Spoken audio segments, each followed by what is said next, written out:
तो देखिए analytical method हमने लोगों ने स्टडी किया था लास्ट टाइम, जिसमें बेसिकली एडिशन ऑफ फैक्टर्स को समझने के लिए हमारे पास में दो मेथड है।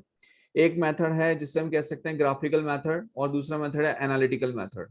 ग्राफिकल मेथड को भी हमने समझ लिया था थोड़ा सा, और अब हम बात कर रहे हैं एनालिटिकल मेथड के बारे में। किसके बारे में बात कर रहे हैं? Analytical method. उसमें हमने स्टडी किया था एनालिटिकल के अंदर parallelogram law of vector addition को। अब यहाँ पर parallelogram law of vector addition में हमने क्या देखा था कि आप देख सकते हो यहाँ पर हमने एक वेक्टर लिया है, वेक्टर ए, ठीक है। जैसे कि मैं आपको यहाँ पर थोड़ा सा प्रेजेंट कर देता हूँ वापस से। ये हमने कोई एंगल लिया था अल्फा, और ये वेक्टर ए और बी के बीच में हमने एंगल लिया था थीटा। अब हमारे पास में यहाँ पर दो वेक्टर हैं, आप एक देख सकते हो वेक्टर ए, और एक दूसरा वेक्टर देख सकते हैं वेक्टर बी। ठीक है, तो एक तो वेक्टर ए हो गया और एक वेक्टर बी हो गया। अब इन दोनों वेक्टर्स का पैरेलल वेक्टर हमने बनाया है, तो वेक्टर ए यहाँ पर है, उसी का पैरेलल हमने वेक्टर ए यहाँ पर बना लिया है। सिमिलरली वेक्टर बी यहाँ है, उसका पैरेलल वेक्टर बी हमने यहाँ बना लिया, राइट।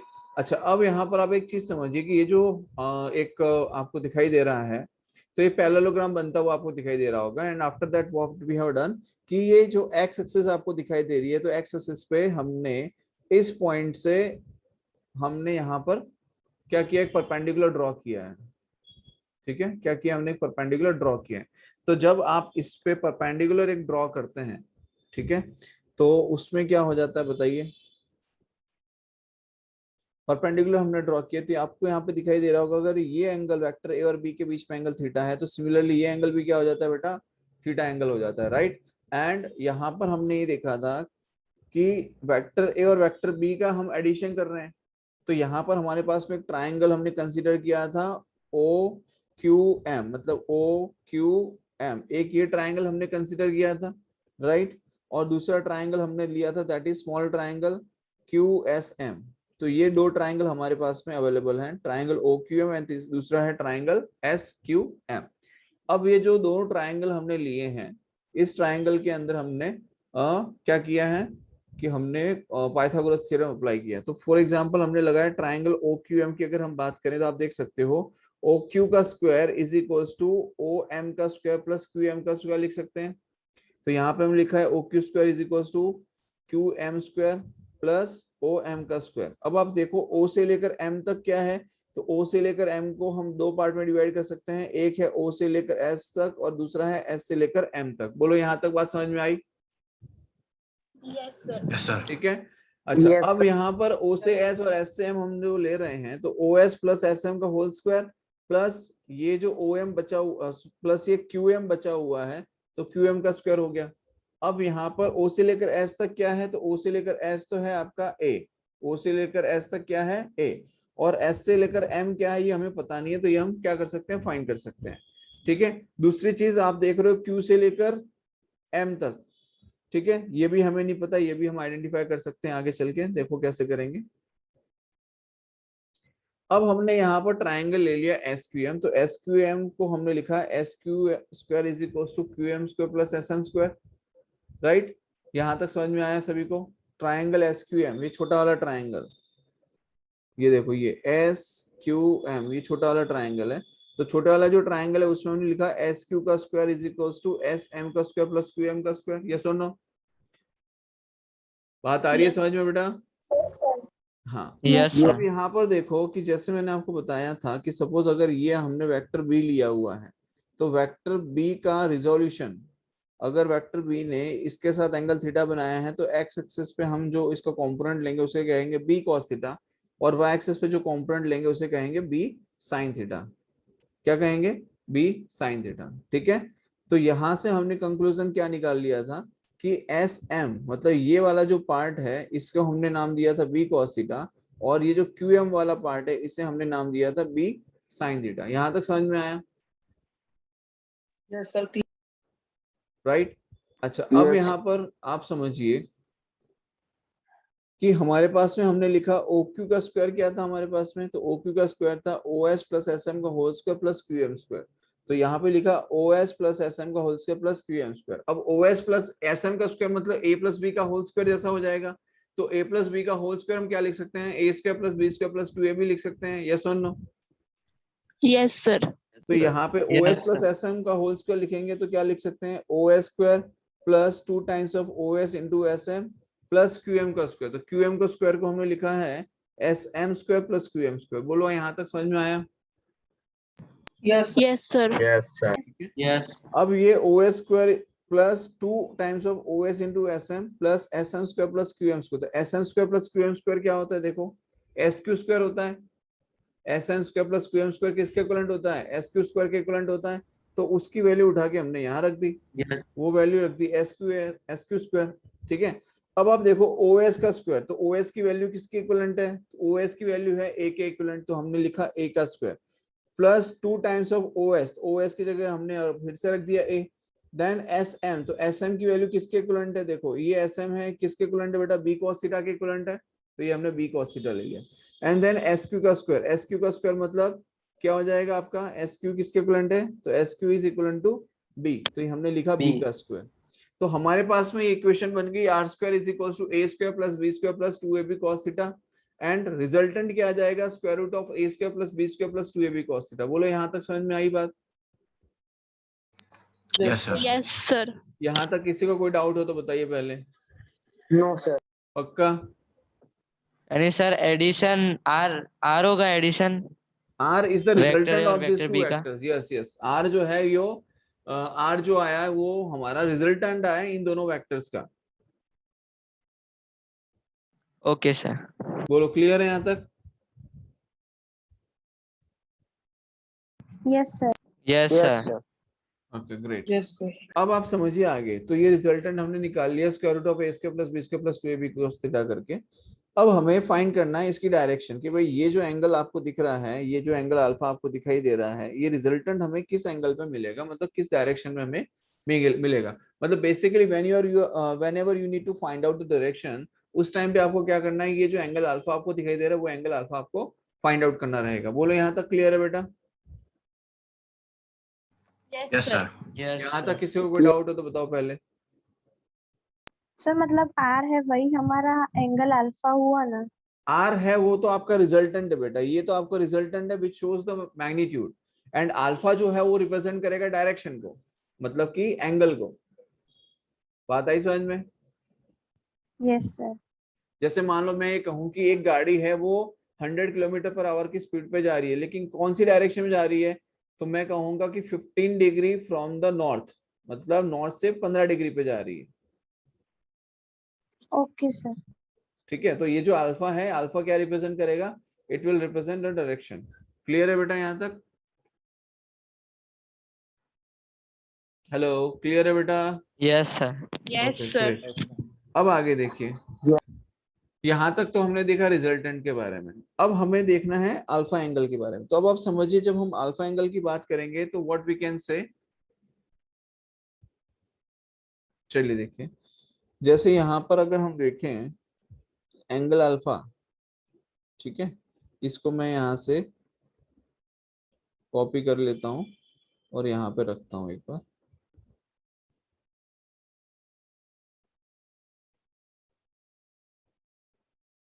समझिए, what we are need to find out, ये जो एंगल अल्फा दिखाई दे रहा है ये फाइंड करना है। ये आपको पता है कि ये O है, ठीक है, और ये वेक्टर जो है वो A वेक्टर है, ये आपका B वेक्टर है, और ये आपका रिजल्टेंट वेक्टर है R। यहाँ तक तो सबको समझ में आ चुका है, राइट? अब you need to find out कि ये जो एंगल अल्फा है, ये एंगल अल्फा क्या आएगा। तो अल्फा के लिए हम क्या कर सकते हैं, यही हम देखो, ये ट्राइंगल आप ले लो। अब ये जो ट्राइंगल है उसमें tan अल्फा की अगर हम बात करें तो tan अल्फा क्या हो जाएगा, परपेंडिकुलर अपॉन बेस। तो परपेंडिकुलर देखो, अगर हम देखें तो क्या है, ये आपका Q है, ये आपका M है, ठीक है। तो हम लिख सकते हैं कि tan alpha is equals to perpendicular upon base. तो परपेंडिकुलर कितना है आपका, परपेंडिकुलर है आपका Q से M, और बेस क्या है आपका, तो बेस है आपका O से M। यहाँ तक समझ में आई बात? Yes, sir. अब ये जो QM आपको दिखाई दे रहा है परपेंडिकुलर अपॉन बेस, तो QM तो एज इट इज हम लिख देंगे, उसमें तो कोई वेरिएशन है नहीं, ठीक है। और आपका जो बेस है OM, OM को हम क्या लिख सकते हैं, OS प्लस SM लिख सकते हैं, यस और नो? Yes, sir. देखिए, tan alpha is equal to क्या आ जाएगा, QM बाय OM, और OM को हम लिख सकते हैं O से S और प्लस SM। अब आप समझिए QM जो है बेटा, QM क्या है, QM हमारे पास क्या था, देखो QM की वैल्यू थी हमारे पास में B sin थीटा, राइट। क्या थी QM की वैल्यू हमारे पास में, B sin थीटा, तो हमने इसे लिख दिया B sin थीटा। और O से लेकर M तक, तो O से लेकर M तक तो O से S और S से M, तो OS कितना है आपके पास, A है, और S से लेकर M तक जो है वो क्या है आपका B cos थीटा है, राइट। तो हमारे पास में tan अल्फा की जो वैल्यू आएगी वो क्या आ जाएगी, tan alpha is equals to B sin theta by A plus B cos theta. क्या ये हो जाएगा, tan अल्फा की ये वैल्यू आ जाएगी। And now what we Yes, can say, alpha is equals to tan inverse of, हमें तो अल्फा चाहिए, हमें क्या चाहिए बेटा, एंगल अल्फा, तो अल्फा की जो वैल्यू आएगी क्या आ जाएगी, अल्फा इज इक्वल्स टू, अब ये जो tan है उधर जाएगा तो इनवर्स हो जाएगा, तो tan inverse of B sin theta upon A plus B cos theta. बोलो यहाँ तक किसी को कोई डाउट है, No, sir. ठीक है, यहाँ तक किसी को कोई डाउट नहीं है, राइट। तो यहाँ पे हमने फाइंड कर लिया रिजल्टेंट, मतलब कि वेक्टर ए और बी के बीच में हमें जो मैग्नीट्यूड निकालना होता है वो भी फाइंड कर लिया, एंड जो हमें एंगल अल्फा निकालना होता है that is also we have found. बोलो यहाँ तक किसी को कोई डाउट है तो बताओ। सर यस सर आपने इसमें tan अल्फा ही क्यों लिया है सर, हम sin अल्फा नहीं ले सकते? देखो बेटा, tan अल्फा इसलिए लिया है क्योंकि आप जब sin अल्फा लेंगे तो क्लियर हो गया बेटा आपको ये पॉइंट भी, यस सर। Okay fine.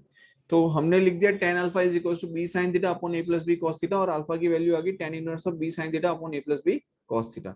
अब ये दो पॉइंट्स जो हैं वो आपको बेटा हमेशा याद रहने चाहिए, बिकॉज ये आपको हमेशा काम आने वाला है 11th में भी और 12th स्टैंडर्ड में भी, ठीक है। अब हमारे पास में दो मेन चीजें हैं जो निकल के आई हैं, एक है उसका रिजल्टेंट, तो रिजल्टेंट की जो वैल्यू है वो है आपका square root of A square plus B square plus 2ab cos theta. क्या है रिजल्टेंट, बताओ फटाफट से सभी लोग एक साथ, रिजल्टेंट कितना आएगा, root of a square plus b square plus 2ab cos theta. और tan अल्फा की वैल्यू मतलब कि अल्फा कितना आएगा, बताओ जल्दी से फटाफट सभी लोग, tan इनवर्स ऑफ, बोलिए Tan inverse tan inverse of b sin theta upon a plus b a plus b cos cos theta. Theta, right. ये दो हमारे रिजल्ट्स आ गए, ये क्वेश्चन नंबर 1 और इक्वेशन 2, ये दोनों हमारे लिए बहुत ही काम के रिजल्ट है। अब एक चीज समझिए, अब जब हमें इसकी डायरेक्ट एप्लीकेशन की जरूरत पड़ेगी, फॉर एग्जांपल अगर बेटा हमारे पास में ये कहा जाए कि मैक्सिमम रिजल्टेंट हमें कब मिल सकता है, रिजल्टेंट जो है वो कौन सी कंडीशन में हमें मैक्सिमम मिलेगा, तो अगर हम लिखें are maximum, if I say कि मैक्सिमम रिजल्टेंट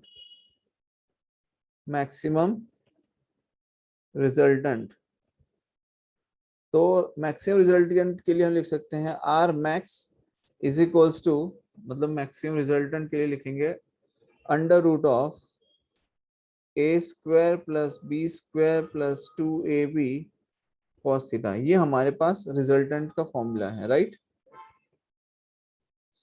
अब मैक्सिमम को हो सकता है कि जब vector a and vector b ये दोनों के बीच में जो एंगल है थीटा वो कितना होना चाहिए, 0 होना चाहिए। कितना होना चाहिए बेटा, एंगल इन vector A and vector B के बीच में जो एंगल आपको दिखाई दे रहा है ये एंगल कितना होना चाहिए, 0 होना चाहिए।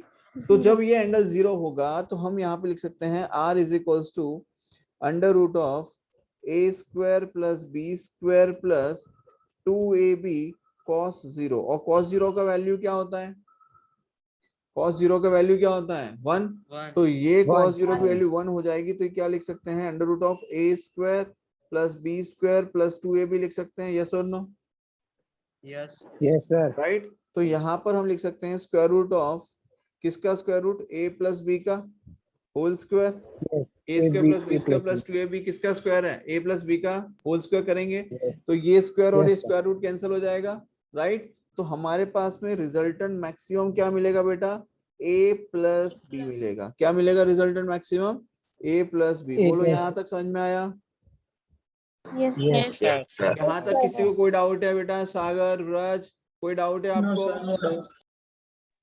No sir. पक्का नहीं है, no sir, no sir. Okay great. तो यहाँ पर हमारे पास क्या आ गया, रिजल्टेंट आ गया square root of A square plus B square plus 2ab cos 0 किया तो।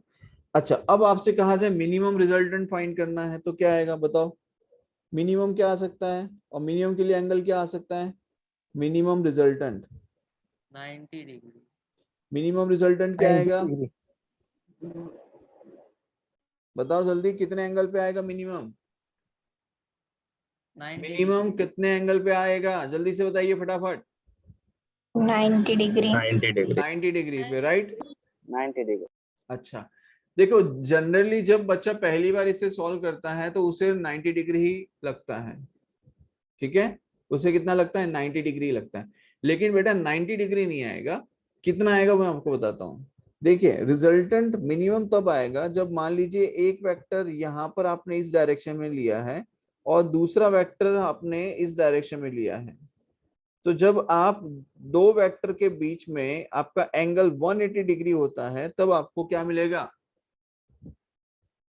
क्या मिलेगा, मिनिमम मिनिमम रिजल्टेंट। रिजल्टेंट। अब आप समझिए कि cos 0 की जो वैल्यू है मैक्सिमम होती है 1 और cos 180 की जो वैल्यू होती है मिनिमम होती है -1।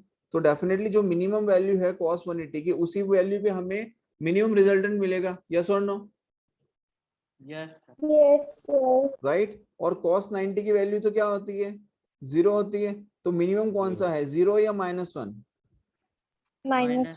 -1 इज द मिनिमम। तो जब आप यहाँ पर लिखेंगे resultant r equals to under root of A square plus B square plus 2ab cos 180। cos 180 का वैल्यू कितना होता है, -1। -1। तो हम क्या लिखेंगे, square root of A square plus B square minus 2ab, because cos 180 की वैल्यू हमने क्या लिख दी, -1 लिख दी। क्या लिख दी बेटा, -1। बोले यहाँ तक क्लियर है सभी को।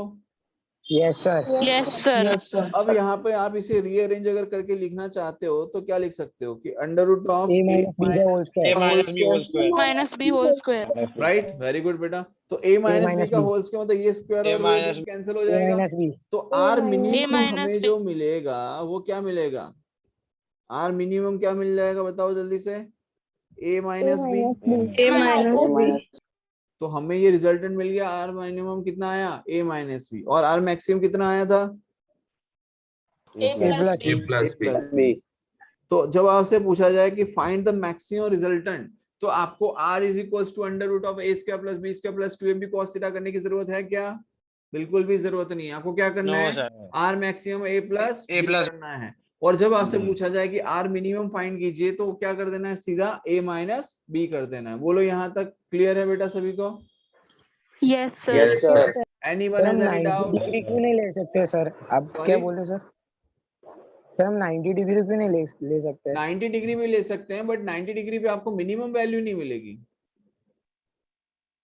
90 डिग्री पे आपको मिनिमम वैल्यू नहीं मिलेगी। 90 डिग्री पे आपको क्या मिलता है वो मैं आपको दिखाता हूँ। देखिए when we take theta is equals to 90 degree, suppose मान लीजिए यहाँ पर मैं दो वेक्टर्स ले लेता हूँ। मान लीजिए ये वेक्टर हो गया a और एक ये वेक्टर हो गया b। अब ये जो दो वेक्टर हैं इन दोनों के बीच में एंगल कितना है बेटा, 90 डिग्री एंगल है। तो ये वेक्टर a हो गया और ये वेक्टर b हो गया, fine. So when we can say, तीसरा केस है when theta is equals to 90 degree, when theta is equals to 90 degree. तो जब थीटा 90 लेंगे तो क्या होता है समझिए। तो what we can write, r is equals to under root of a square plus B square plus 2ab cos theta. Theta का वैल्यू कितना है 90 और cos 90 की वैल्यू क्या होती है 0। अगर ये cos 90 की वैल्यू 0 तो ये पूरा 0 हो जाएगा। तो बचेगा क्या, under root of a square a plus square B plus square b बचेगा। square। बोलो आई बात समझ में। यस अब सर। आपका जो माइंडसेट है कि 90 पे क्या वैल्यूज आएगी, 0 पे क्या आएगी और 180 पे क्या आएगी, तो उसके लिए हम एक छोटा सा क्वेश्चन करके देख लेते हैं। देखो फॉर एग्जांपल अगर आपको दिया है कि ए है उसका मैग्नीट्यूड है 4 न्यूटन और बी है उसका मैग्नीट्यूड है मान लो 2 न्यूटन, ठीक है। और आपसे कहा जाए, ये आपको डायरेक्टली मैग्नीट्यूड गिवन है कि वेक्टर है उसका, वेक्टर ए उसका मैग्नीट्यूड आपको गिवन है 4 न्यूटन, वेक्टर बी उसका मैग्नीट्यूड आपको गिवन है 2 न्यूटन। तो find R maximum, R minimum, R minimum and R at 90 degree, ठीक है, ये 3। या फिर आपसे पूछा जाए कि फाइंड द रिजल्टेंट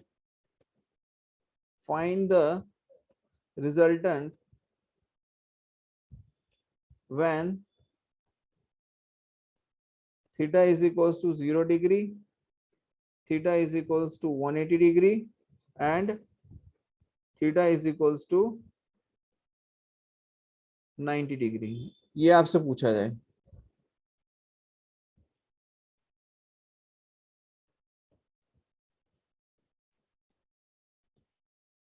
ठीक है, तो हम क्या करेंगे, देखो आपको तीनों का आंसर मिल जाएगा, राइट।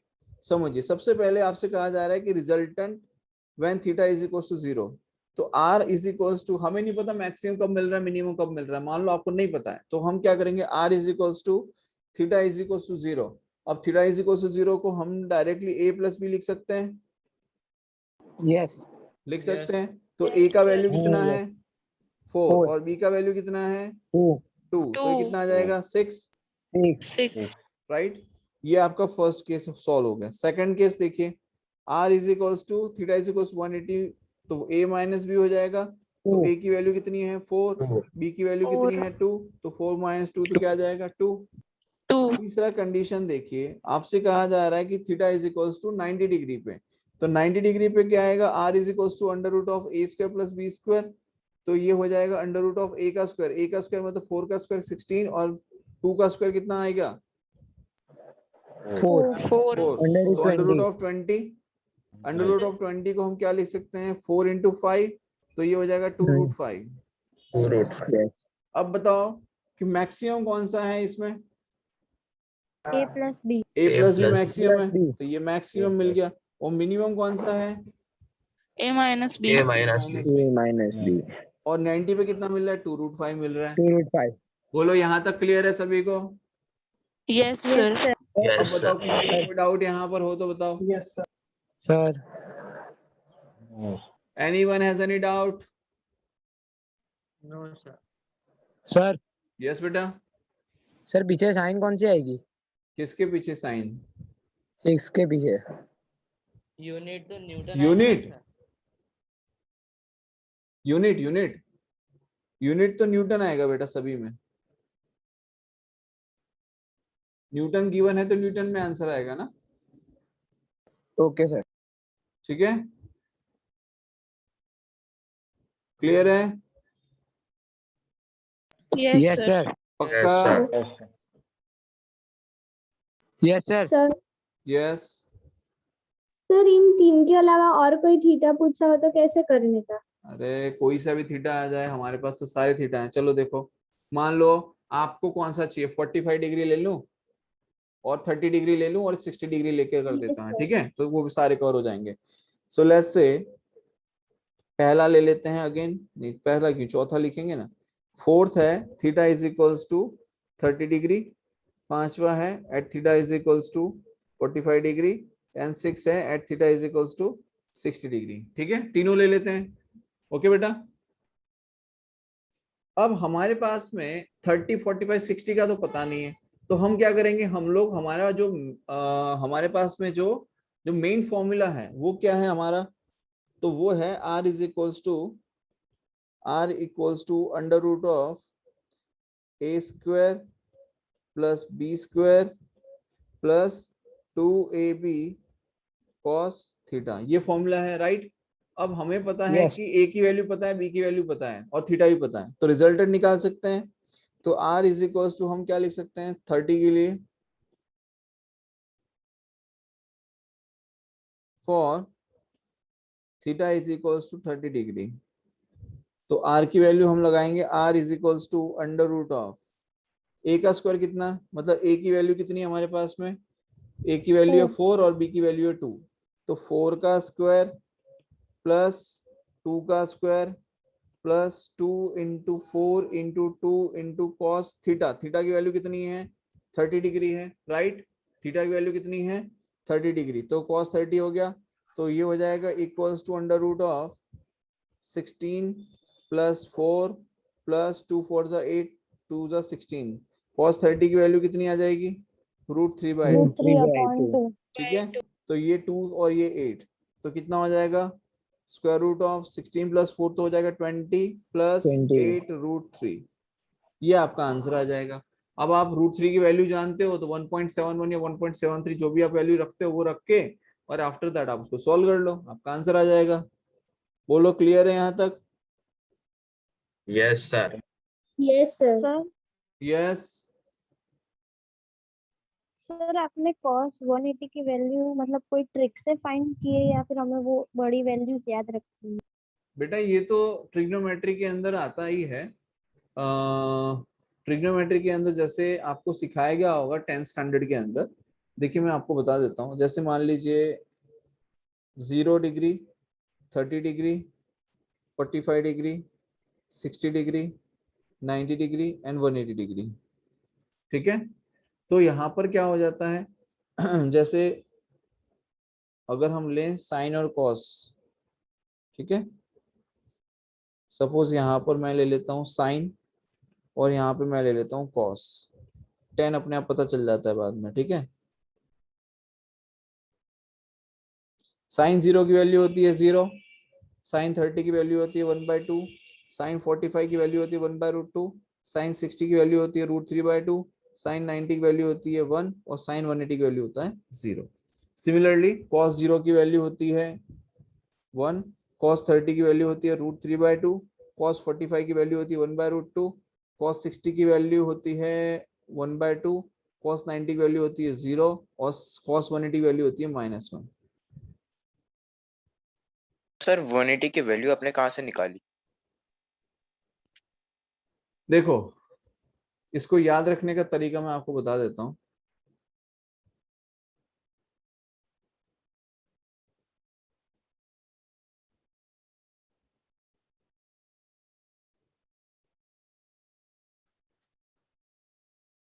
ये कितना एंगल है बेटा 0, ये कितना हो जाएगा 90, ये कितना हो जाएगा 180, ये कितना हो जाएगा 270 और ये कितना हो जाएगा 360। इतना क्लियर है सभी को? Yes sir. जब आप Yes, sir. जब आप एक्स एक्सिस पे लिखते हैं किसी भी कोऑर्डिनेट्स को तो हम क्या लिखते हैं 1,0 लिखेंगे इसको, यस यस सर। और Yes, sir. Minus x x पे -1,0 लिख सकते हैं। Yes. यस यहाँ पर 0,1 लिखेंगे बिकॉज प्लस वाई एक्सिस जो है वो उस पे एक्स कोऑर्डिनेट 0 होता है, वाई एक्सिस का कोऑर्डिनेट 1 होता है, और माइनस वाई एक्सिस पे 0,-1 लिखेंगे, ठीक है। अब आप यहाँ पर ध्यान रख लो, एक कंप्यूटर साइंस ब्रांच होती है। कौन सी ब्रांच होती है बेटा? कंप्यूटर साइंस, नाम सुना है सभी ने? Yes Yes, sir. ठीक है। अब आप समझो इसको याद Yes. करने का तरीका। कॉस 0 की वैल्यू कितनी हो गई? 1 हो गई। 1, 1 साइन 0 की वैल्यू कितनी हो गई? 0 0, 0। कॉस 90 की वैल्यू कितनी हो गई? 0, साइन 90 की वैल्यू कितनी हो गई? 1, कॉस 180 की वैल्यू कितनी हो जाएगी? -1, साइन 180 की वैल्यू कितनी हो जाएगी? 0, कॉस 270 की वैल्यू कितनी हो जाएगी? 0, और साइन 270 की वैल्यू कितनी हो जाएगी? -1. बोलो यहाँ तक क्लियर है? सर 270 डिग्री भी आ Yes, sir. सकता है? यस, ये 270 डिग्री होता है। ऐसा नहीं सर, क्वेश्चन में आ सकता है रिजल्टेंट फाइंड करने में हाँ 270 डिग्री? बिल्कुल पूछ सकते हैं, उसमें दिक्कत क्या है, ठीक है। पर अगर सर ये जो एंगल्स है सर उनमें से एंगल नहीं आया सर, कोई और एंगल है जिसके पास हमारी वैल्यू नहीं है, तो फिर जैसे कि सर जैसे कि 120 ले लेते हैं। सपोज आपने कहा कि सर 120 डिग्री की वैल्यू हमें नहीं पता है, ठीक है, तो क्या करना है आपको? तो cos 120 की वैल्यू पता करनी है, राइट? cos 120 की वैल्यू पता करनी है, यस और no? Yes yes yes. Yes sir. तो cos 120 को क्या हम cos 90 + 30 लिख सकते हैं? cos 120 Yes. को क्या हम cos 90 + 30 लिख सकते हैं? यस यस तो सर। cos 90 + 30 में अब आप समझिए कि आपको बताया गया था ऑल STC, ये ट्रिग्नोमेट्री के अंदर आपको पढ़ाया गया था। ये 0 डिग्री होता है, 0 रेडियन, π/2, पाई, 3π/2 एंड 2π। ठीक है, देखिए एक चीज समझिए। अब देखिए, अब cos π/2 प्लस थीटा, तो आप सभी जानते हैं कि cos π/2 प्लस थीटा मतलब कौन सा क्वाड्रेंट आता है? Second quadrant. और सेकंड क्वाड्रेंट के अंदर cos की वैल्यू कैसी होती है? cos की वैल्यू कैसी नेगेटिव होती है? नेगेटिव। तो नेगेटिव माइनस, और थीटा कितना है आपका? 30, तो माइनस 30 cos डिग्री 30। तो cos 30 की वैल्यू कितनी होती है? cos 30 की वैल्यू कितनी होती है? √3/2। √3/2 तो आपको cos 120 की वैल्यू कितनी मिलेगी? -√3/2। -√3/2 मिलेगी। बोलो, आई बात समझ में? Yes sir. बोलो, यहाँ Yes, तक sir. किसी को कोई doubt? No sir. No sir. Very good. ठीक है, चलिए ये हो गया। अच्छा, अब समझिए, यहाँ तक क्लियर है बेटा सभी को? अब हम 45 डिग्री और 60 डिग्री भी लेके चलते हैं। ठीक है, चलिए देखिए, लेट्स से कि theta is equals to given है 45 डिग्री। तो हमारे पास में फॉर्मूला क्या है बेटा? हमारे पास में फॉर्मूला ये है कि r is equals to square root of a square plus b square plus plus 2ab cos theta. Theta की वैल्यू कितनी? 45 डिग्री। a की वैल्यू सर, कितनी है? यस। सर इसके पहले आपने जो करवाया उसमें cos का साइन नहीं हो जाएगा सर π/2 फॉर्म में? तो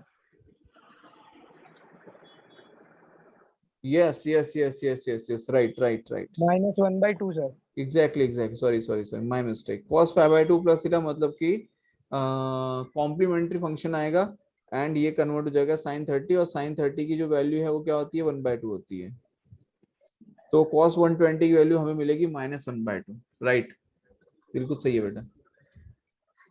सर यस, सर आपने जो अभी चलिए, तो ये आ गया आपका resultant, √a² plus b² plus 2ab cos theta. ठीक है, तो यहाँ पर हम फिर से देखते हैं, a की वैल्यू कितनी है? 4 का स्क्वायर, b की वैल्यू कितनी है? 2 का स्क्वायर प्लस 2 × 4 × 2 × cos 45।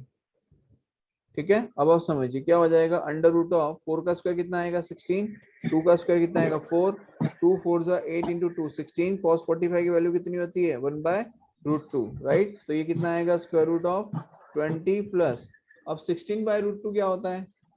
तो हम यहाँ पे लिख सकते हैं 8 × 2 डिवाइड बाय √2। अब 2 को हम दो पार्ट्स में डिवाइड कर सकते हैं, क्या क्या? √2 × √2, तो √2 से √2 कैंसिल आउट, तो आपके पास रिजल्टेंट क्या आएगा? Square root of 20 plus 8√2। बोलो, यहाँ तक क्लियर है? Yes sir. अब कौन सा एंगल बच गया? 60 डिग्री बच गया, राइट। तो वो भी देख लो, जस्ट अ मिनट। ओके, अब 60 डिग्री करके बताऊं कि आप खुद से कर लोगे? कर लेंगे सर। खुद से कर सब कर लोगे खुद से? Theta is equal to 60 degree रख के, राइट।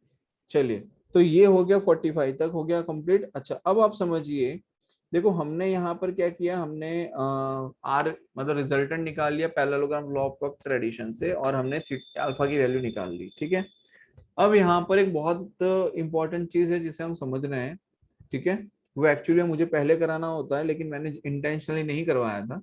ठीक है, अब मैं उसी चीज को करा रहा हूँ जिसे हम कहते हैं रिजोल्यूशन ऑफ वेक्टर। क्या कहते हैं उसे? Resolution of vector. तो रिजोल्यूशन ऑफ वेक्टर में समझिए क्या होता है। ठीक है, पढ़ा है कभी resolution of vector? No sir. No, sir. No sir. ठीक है, आज हम रिजोल्यूशन ऑफ वेक्टर को पढ़ेंगे। ठीक है, यहाँ से आपको पता चलेगा ये जो मैंने कंपोनेंट्स लिए थे वो कंपोनेंट कहाँ से आए और कैसे आए। फाइन, तो समझिए सबसे पहले देखिए, आज का जो टॉपिक है मेन हमारा वो है रिजोल्यूशन ऑफ वेक्टर।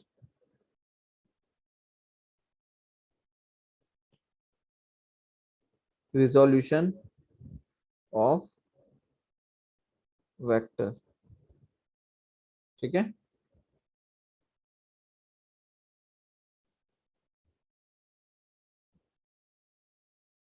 समझिए अब आगे।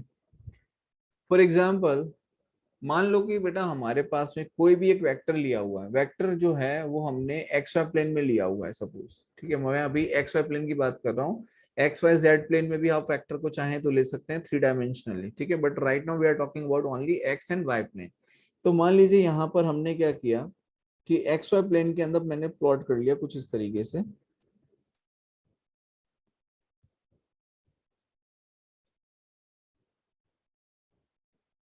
ये हमने ले लिया, ये आपकी एक्स एक्सिस है और ये आपकी वाई एक्सिस है, ठीक है।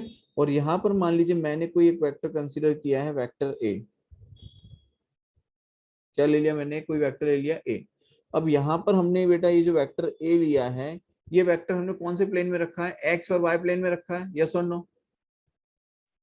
Yes sir. क्या आपका वेक्टर ए एक्स और वाई प्लेन के अंदर है, राइट? तो जब आप इस वेक्टर को, ठीक है, जब आप इस वेक्टर को ब्रेक करते हैं तो हमें इसके कंपोनेंट्स मिलते हैं, क्या मिलते हैं? हम यहाँ पे कह सकते हैं कि breaking a vector into its rectangular components, क्या कह सकते हैं? Breaking a vector, breaking a vector into its rectangular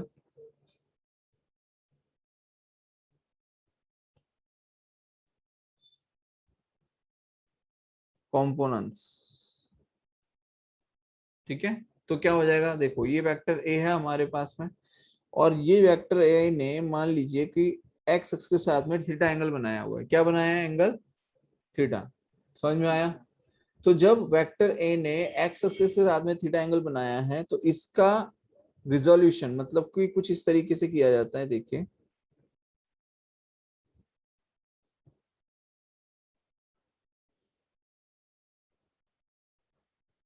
something like this,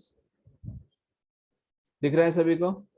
अब यहाँ पर आप समझिए कि ये जो एक्स एक्सिस पे लिए हैं इसे हम रिप्रेजेंट करते हैं ए एक्स से, किससे रिप्रेजेंट करते हैं, ए एक्स, और जो वाई एक्सिस पे जब आप लेते हैं तो उसे हम रिप्रेजेंट करते हैं ए वाई से। बोलो आई बात समझ में? Yes yes sir. ठीक है। तो यहाँ पर हमने क्या किया कि जो वेक्टर ए है उसको हमने दो पार्ट्स में डिवाइड किया है, दो कंपोनेंट्स लिए उसके, एक एक्स एक्सिस पे लिया है और दूसरा वाई एक्सिस पे लिया है। एक्स एक्सिस पे जो लिया है उसको हमने ए एक्स नाम दिया और वाई एक्सिस पे जो लिया है उसको हमने ए वाई नाम दे दिया। बोलो यहाँ तक क्लियर है? यस ओके यस अच्छा। यस अब आप एक चीज समझिए कि जो एक्स एक्सिस पे हमने लिया है, ठीक है,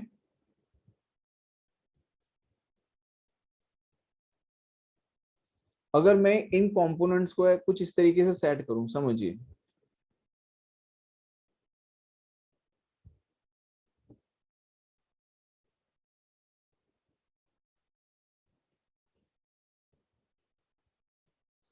देखो आपका ए एक्स तो ऐसा आ गया, यस और नो?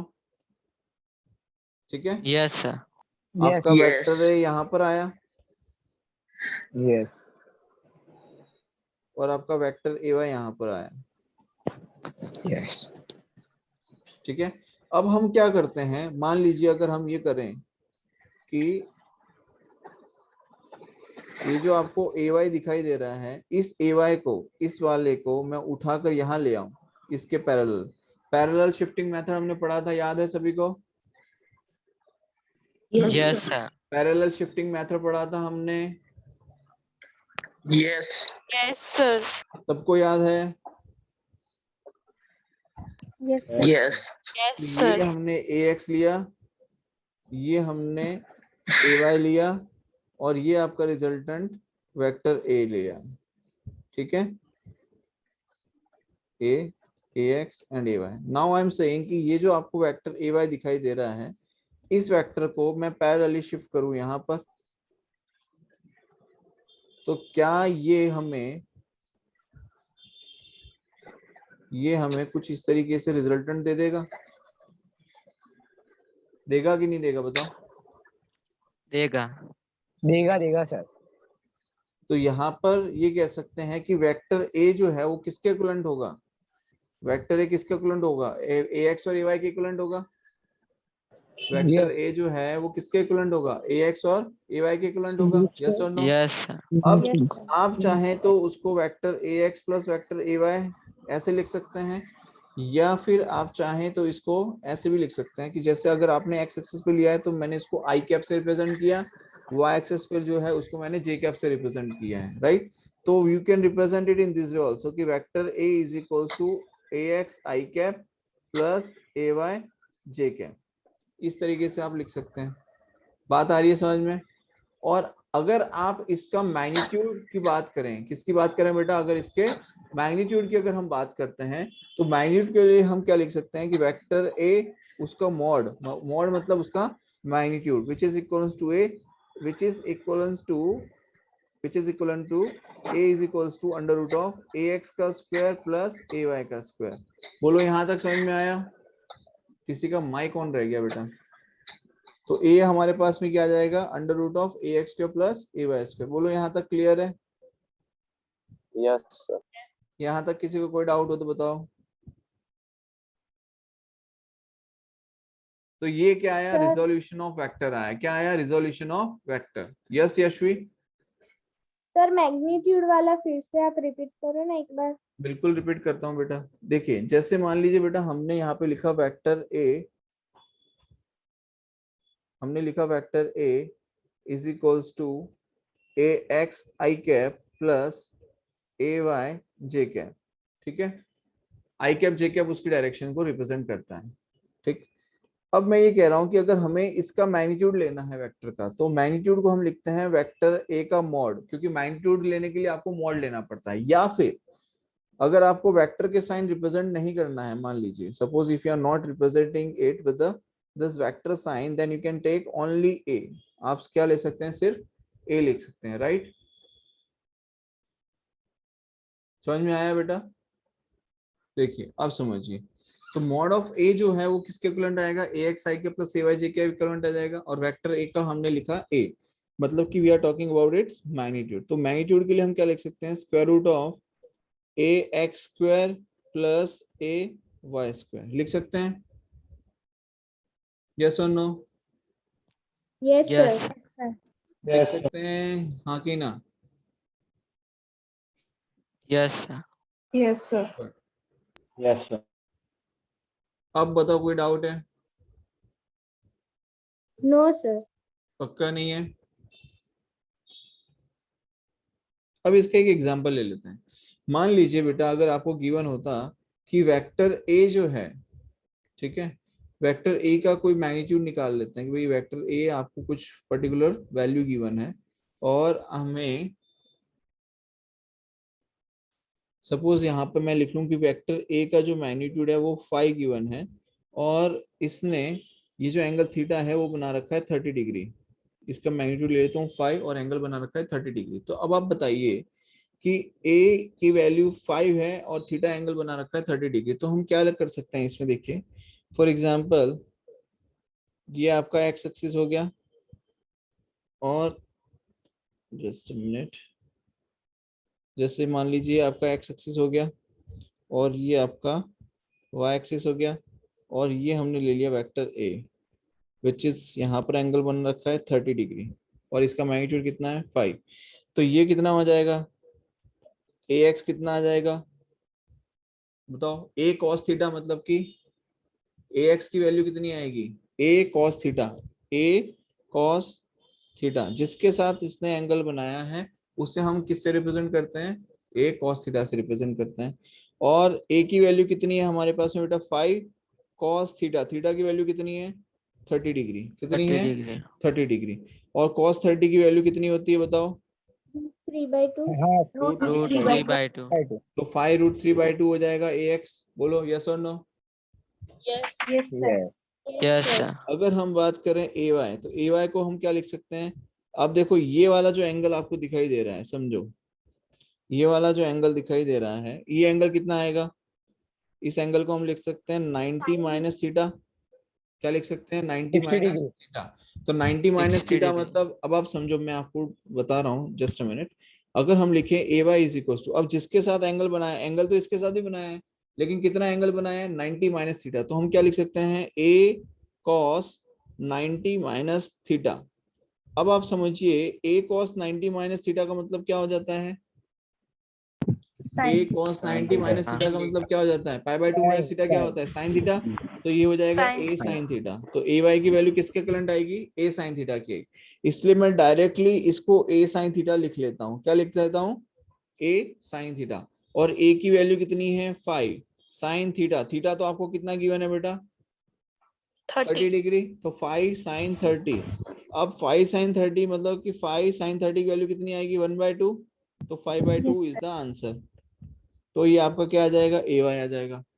अब आपको तो नेट रिजल्टेंट चाहिए, सपोज मान लो कि आपको नेट रिजल्टेंट चाहिए। अब नेट रिजल्टेंट जब आप निकालेंगे तो आपको क्या आंसर मिलेगा बताओ, इसका जब आप नेट निकालेंगे तो आपको क्या आंसर मिलेगा बताओ, बताओ बताओ जल्दी से बताओ,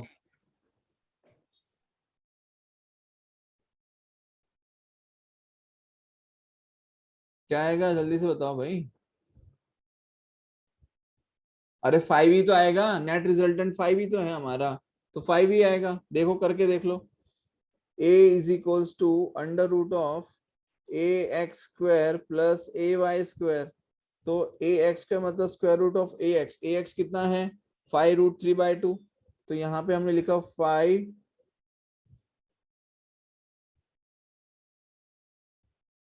यहाँ पे लिखा 5√3/2 का होल स्क्वायर, और ay स्क्वायर क्या लिख दिया हमने, तो 5/2 का होल स्क्वायर।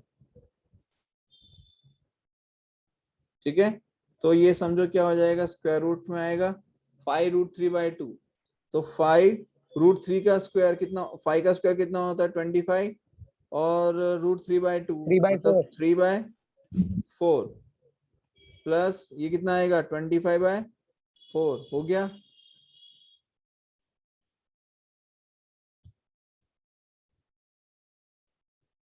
अरे हाँ चलो देखते हैं, ठीक है करते हैं, इसका कंक्लूजन निकालेंगे अभी। तो हमने यहाँ पर क्या निकाला था, ax की वैल्यू आ गई थी a cos थीटा, तो हमने 5√3/2 लिया, और ay की वैल्यू होगी 5/2। अब यहाँ पर हम देखो नेट रिजल्टेंट मतलब इन दोनों का जब आप मैग्नीट्यूड निकालते हैं, ठीक है, तो वो मैग्नीट्यूड कितना आता है वो हम फाइंड आउट कर रहे हैं। तो 25 इंटू √3 का 3 और 2 का 4, तो 25 इंटू 3 कितना हो जाएगा 75/4, 75/4, और ये कितना आ जाएगा 25/4। तो बताओ ये कितना आ जाएगा, √25 100/4 100/4, और 100/4 कितना होता है 25, और 25 का स्क्वायर रूट कितना आएगा 5। बोलो क्या आंसर आ गया आपका 5। 5 Anyone has any doubt in this? No sir ठीक नो है सर। पक्का, सर यस बेटा बोलिए बोलिए।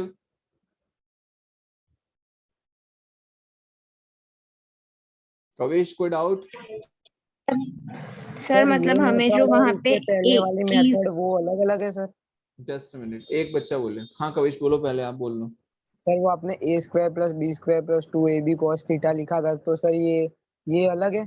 ये अलग है बेटा, वो तो हम लोगों ने क्या किया था कि वो हम लोग फाइंड कर रहे थे दो वेक्टर्स के बीच में रिजल्टेंट फाइंड करने का तरीका।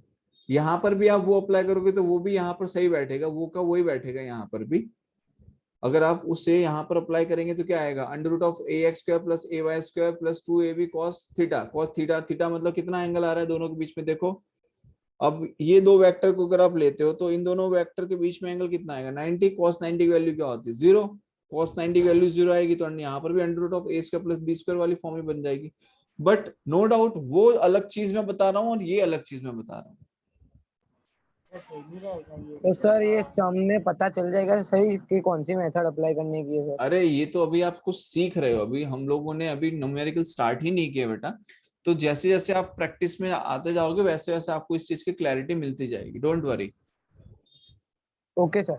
ठीक है, हाँ ऋतु आप क्या सर कुछ कह रहे थे।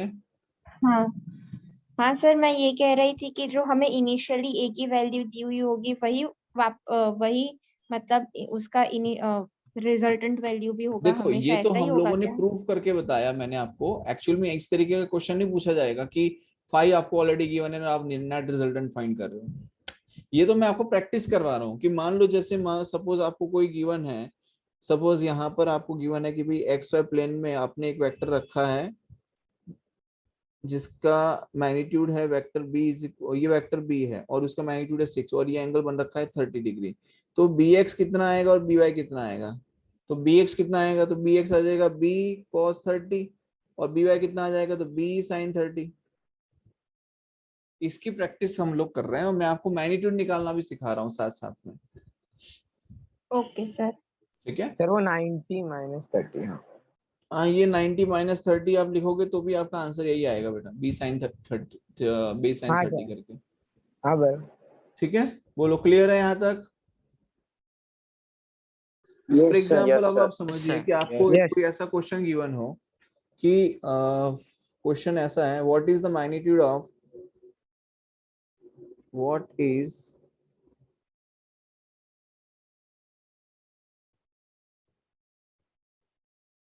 सपोज आपसे पूछा जाए what is the magnitude of vector a equals to 3i cap plus 2j cap. ये आपसे कहा जाए कि एक vector A 3i cap plus 2j cap का मैग्नीट्यूड। अब आपको पता है कि vector A 3i cap plus 2j cap दिया है, मतलब कि एक्स वाई प्लेन के अंदर है, बिकॉज एक्स एक्सिस पे आई कैप लेते हैं और वाई एक्सिस पे जे कैप लेते हैं, ये तो पता है आपको। अब वेक्टर ए यहाँ है 3i कैप, तो एक्स एक्सिस के अलोंग 3i कैप आएगा, तो ए एक्स की वैल्यू क्या आएगी 3i, और वाई एक्सिस पे 2j आएगा तो ए वाई की वैल्यू क्या आ जाएगी 2j आएगी। बोलो यहाँ तक क्लियर है? समझ में आया? यस सर, क्लियर है। अच्छा, Yes, अब yes. आपसे कहा जा रहा है कि मैग्नीट्यूड निकालना है, तो मैग्नीट्यूड आपका निकालना है, मैग्नीट्यूड निकालने का तरीका क्या होता है बताओ? कि वेक्टर ए जो आपको गिवन है, हाँ ax square plus ay square under yes, तो मैग्नीट्यूड जब आपको निकालना है तो हम क्या लिख सकते हैं, square root of A X square plus A Y square, right. तो under root of A X square plus A Y square लिखेंगे तो what we can write, A X का स्क्वायर मतलब ए एक्स कितना है 3 का स्क्वायर, और A Y कितना है 2, तो 2 का स्क्वायर, तो कितना आएगा 9 प्लस 4, तो ए कितना आ जाएगा स्क्वायर रूट ऑफ 13 यूनिट। और सर डायरेक्शन बोले तो? डायरेक्शन बोले तो ये एंगल अल्फा है, ये एंगल क्या है alpha, alpha is equal to क्या होता है tan inverse of perpendicular upon base, तो परपेंडिकुलर आपका क्या है ए वाई और बेस आपका क्या है ए एक्स, तो alpha is equal to tan inverse of A Y की वैल्यू कितनी है 2 और ए एक्स की वैल्यू कितनी है 3, तो alpha is equal to tan inverse of 2/3। बोलो आई बात समझ में? Yes sir. Sir. yes sir. Yes, sir. यहाँ तक किसी को कोई डाउट है? नो। No, sir. पक्का? चलिए बहुत बढ़िया। तो देखो ये रिजोल्यूशन ऑफ वेक्टर जो हमने शुरू किया है, इसी को अब हम जब भी नेक्स्ट क्लास होगी हमारी तो हम इसे कंटिन्यू करेंगे, ठीक है।